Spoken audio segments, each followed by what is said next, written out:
kung bakit sa akin sila nayabangan. Iba kasi yung dating, walang kalimitan, kaya di mapigilan. Walang inaatrasan, lahat ng hamon pinapalagan. Kahit na sino ay papanisin, paulit-ulit papalabagin.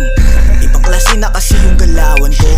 Kitang-kita mo naman pag tumindig na pupuno na ng swag. Alam mo na maangas ako, di ko na kailangan ipangalandakan, kasi nga mayabang ako. Kapag ako ang lumapag, talagang malagim sa akin, sasapitin mo. Napakitaan na naman na panibago na galaw. Napahangan na naman mga ugo kong lapit. Napabili pa nga matitigis kay lahat tunaw, kaya di na mapagilan pag ako nagalimaw. Huwag mo nang tangkain pa, nasubukan kasi iba yung angas ko. Wala na makakatagos pag umangat pa, lalo yung amat ko.